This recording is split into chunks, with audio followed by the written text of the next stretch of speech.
Elbaf claramente está chegando no seu clímax. Gaban perde um braço, nova forma de Mu revelada.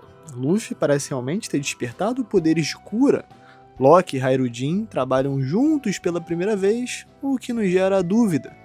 Será que o caminho da harmonização facial é o suficiente para Imu derrotar a união entre Chapéus de Palha e os gigantes? E principalmente, o que a coruja Bibelô vai conversar com o Chopper? Do nada ele ficou muito falante. E a gente vai falar sobre tudo isso, mas talvez a parte mais fascinante do último capítulo foi a recusa de Luffy a Gaban. Porque já passamos uma situação muito parecida 2 anos atrás em Sabaody. Mas no lugar do braço esquerdo do Rei dos Piratas, tínhamos o braço direito, o Rei das Trevas, Silvers Rayleigh. E a ideia que as duas asas tiveram era basicamente a mesma: se sacrificar lutando contra um adversário mais poderoso, para dar tempo daqueles que acreditavam ser o homem que Roger verdadeiramente esperava escapar e manter vivo o sonho do seu capitão. Mas nesse capítulo Luffy diz não. Ele já sentia vergonha de ter sido fraco demais para proteger o próprio Gaban, que teve que sacrificar seu braço em troca da vida de Luffy. Mas agora que o Chapéu de Palha é o Imperador dos Mares, não há mais tempo de fugir. Ou ele enfrenta os problemas de frente, ou abandona seus sonhos. A minha impressão é que esse é o ponto de inflexão da saga. Como se pudéssemos compreender finalmente que entre as opções de fugir, como em Whole Cake Island ou Sabaody, e ficar e lutar, como a maioria das sagas, o bando vai ficar e lutar até o fim. Mas como? Como vencer Imu, se a sua forma original já parecia praticamente imparável? Afinal, ele empalou Luffy, segurou com tranquilidade o golpe mais forte do Scorpion Gaban e ainda arrancou seu braço em retaliação. Como então poderemos vencer de Imu com harmonização facial? Elbaf não é Sabaody. Gaban não vai poder fazer Luffy o que Rayleigh fez. E principalmente, Kuma não vai salvar a todos. Eles vão ficar e lutar. Fala galera, Chapéus para aqui, eu sou o Derek e esse vídeo vai provar pra você que não vai ter time skip em One Piece, não vai ter bolha do tempo, não vai ter treinamento, é agora ou nunca. A batalha contra Imu vai ser decidida em Elbaf e a melhor resposta pra isso ficou em Sabaody. Então já deixa o like, já se inscreve e sem mais delongas, nosso querido editor Alan, por favor, chama a vinheta.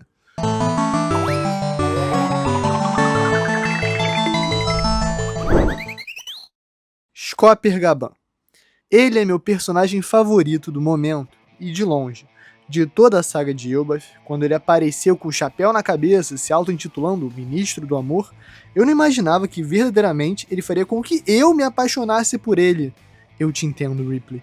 Quando o Luffy pede desculpas pelo ataque, e ele simplesmente responde que não levou o ataque para proteger ele, você sabe que existe uma mistura de verdade e mentira que é maravilhosa. Porque a verdade é que sim, ele tá fazendo tudo por Elbaf, se ele não parar Imu, do seu ponto de vista, sua família, amigos, país, todos seriam escravizados e destruídos pelo demônio à sua frente. Mas, ao mesmo tempo, ele já deixou claro na conversa com Imu no capítulo 1190 que, de fato, Luffy é o homem que Roger espera, que a vontade de Imu em matá-lo é a resposta que ele precisava. Luffy é especial, sim. Então esse compromisso em esconder do Luffy seus verdadeiros motivos, aliado a esse temperinho de acreditar em si, no seu próprio protagonismo em combate, isso pra mim é a receita ideal do personagem completo que é Gaban.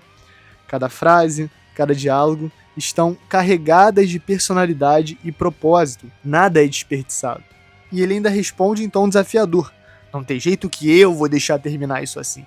É isso aí, Gaban, resolve, porra. Fora ainda falar que só não aplaude Mu porque tá sem braço. Cara, tá de sacanagem comigo. Que personagem é Scorpion Gaban? Mas é nessa mesma página que ele fala diretamente pro Luffy: pega sua tripulação e foge. O Gaban sabe que para se tornar rei dos piratas, para descobrir os mistérios do mundo, você não precisa massacrar todos os oponentes que se colocam à sua frente. Roger roubou o Road Poneglyph da Big Mom e escapou sem realmente lutar contra Yonkou em sua jornada. O próprio Luffy também usou essa tática em sua parada em Whole Cake Island, fugindo da Imperatriz completamente tomada pela fome e pela loucura. O que me faz lembrar do arquipélago de Shabond. Até hoje, não temos a verdadeira dimensão do quão forte era o Rayleigh, mas a impressão que a breve troca que ele teve com Kizaru era que, por mais que ainda fosse muito forte, por conta da sua idade avançada, um confronto mais demorado acabaria favorecendo o Almirante da Luz. Então, por um momento, vamos imaginar que Kuma não aparecesse e usasse a sua técnica para dividir os chapéus de palha nas ilhas em que eles fossem se desenvolver durante o time skip. Vocês acreditam que eles sobreviveriam Sabaody? Na minha cabeça, eventualmente o Kizaru iria derrotar, ou no mínimo, se desvencilhar de Rayleigh e finalmente acabar com todo o bando. O time skip seria em Impel Down, com os chapéus de palha presos. Mas sim, naquele momento, pelas ordens do próprio Luffy, o melhor plano era fugir. E essa é a grande diferença. No atual estado, Luffy não vê em Imu um adversário forte demais, impossível de derrotar.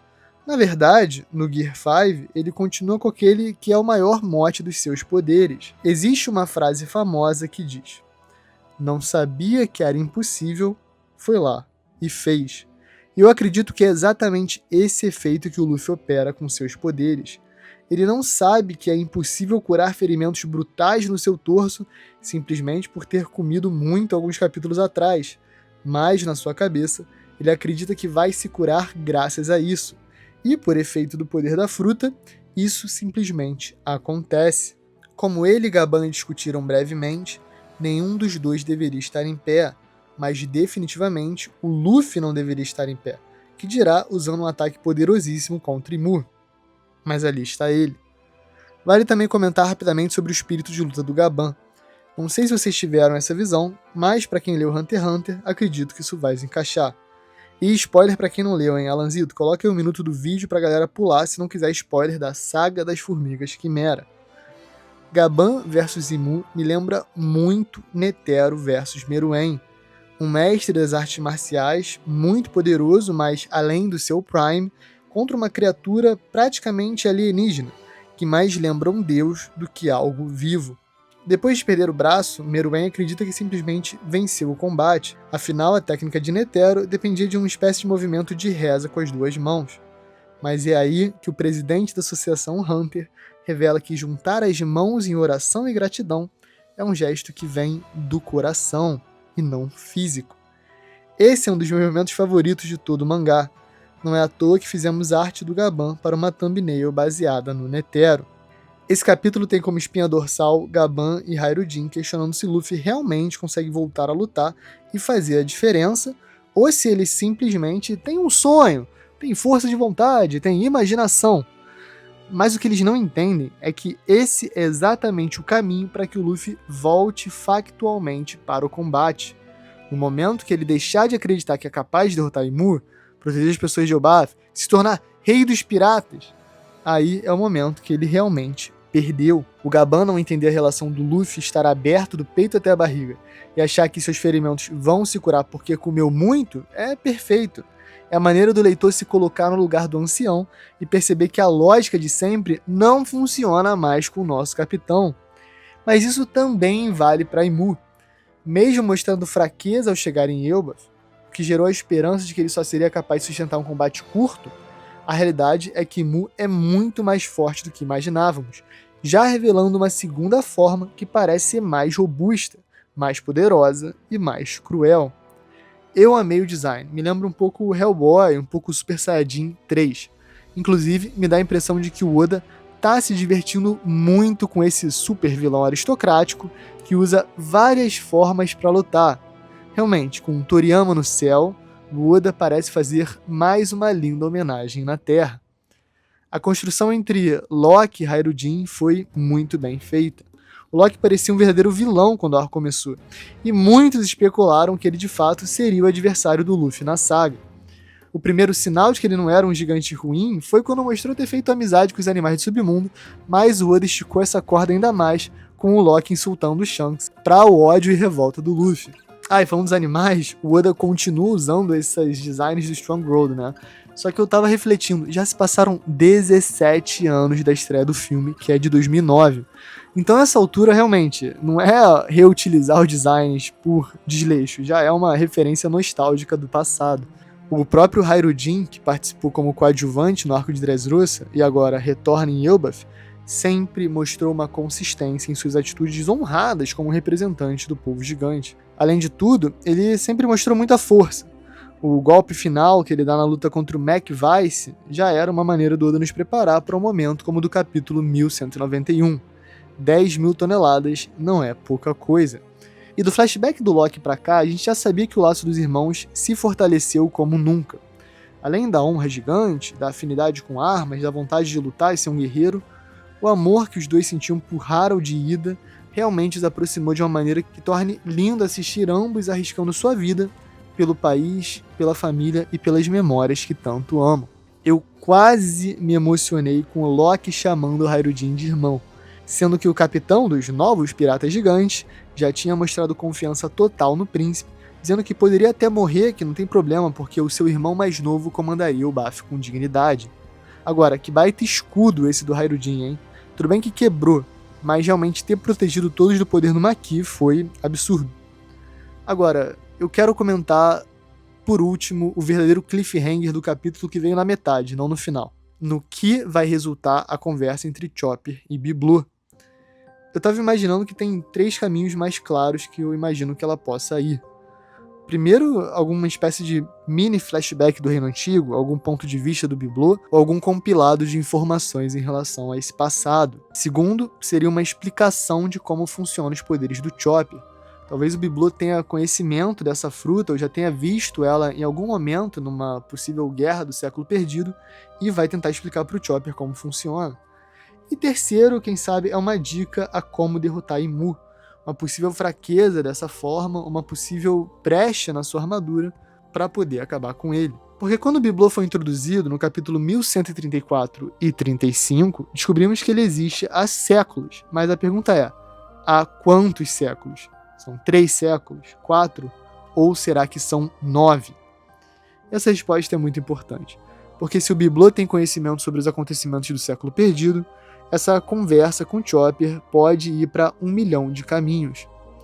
Mas, sinceramente, eu acho que a ideia de que o primeiro momento marcante desse flashback vai acontecer através das memórias do Biblo, com o Chopper traduzindo para o Sal e para Robin, não sei, talvez seria um pouco estranho para mim. Mesmo assim, o que ele tem para falar com certeza é muito importante e não tem como negar. O Sol e a Robin estarem presentes traz uma carga ainda maior. Agora, algo que eu realmente adoraria entender, que talvez interesse o Chopper em particular, é justamente como funciona a sua fruta do diabo em relação aos alvos do nome reverso de Mu.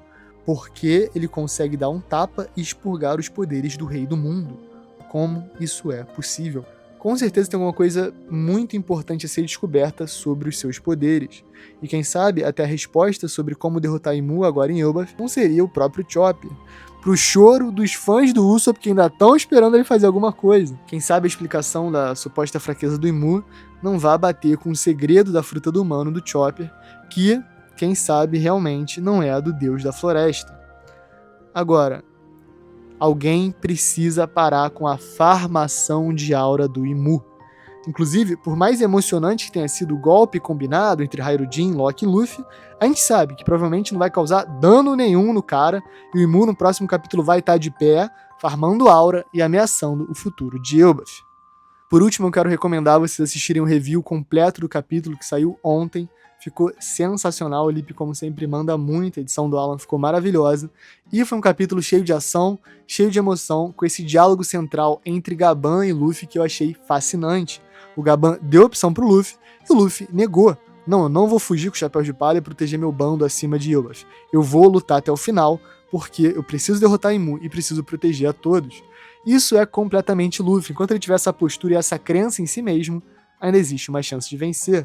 Fora que Mu provavelmente tem alguma memória terrível de Joy Boy e de seus poderes, porque isso não para de afetar ele. Talvez continuar lutando e trazer cada vez mais essas memórias seja uma maneira de quebrar o Imu mentalmente, ou fazer ele recuar, ou no mínimo desistir de Elbaf. Vamos ficar esperto. Galera, é isso, um vídeo rápido, alguns pensamentos sobre o capítulo, e sobre como essa situação também espelha Sabaody. Eu acho que essa é a resolução que a gente pode tirar do 1191. Não vai ter time skip, não vai ter arco do treinamento, arco do cursinho do Gaban. E eu acho que, inclusive, aquela mensagem do Louis Arnaud pode estar sendo relativa a outro ponto. Quem sabe a grande viagem não é que o próprio Biblo é o Louis Arnaud, e agora isso vai ser revelado, como o cara virou uma coruja, ou enfim. Vai saber, né? Porque até pela cronologia não bateria o Bibelot ser o Louis Arnaud, mas não seria a primeira vez que o Ouro daria uma distorcida no roteiro para fazer algo encaixar. Vamos ver com calma e com carinho, porque essa conversa entre a coruja e a rena vai ser fascinante. Galera, esse foi o vídeo, deixa o like, se inscreve, um beijo, um queijo e valeu!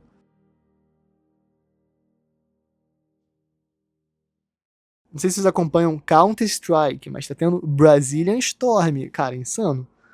Legacy, Duarte e Fúria de Fallenzão aposentando Last Dance na semifinal do EWC, pô, muito irado, muito, muito maneiro, tô acompanhando, tô me divertindo. É uma seca de NBA, o que me deixa triste, né? Esse domingão vai ter mais uma live especialíssima comentando o capítulo, eu os convido. Me segue no Instagram pra ver eu malhando e reclamando das pessoas que vão malhar nos mesmos horários que eu, porque ninguém merece. É isso, galera. Obrigado, como sempre, Lanzito, pela edição. Você é o craque. Um beijo, um queijo e valeu!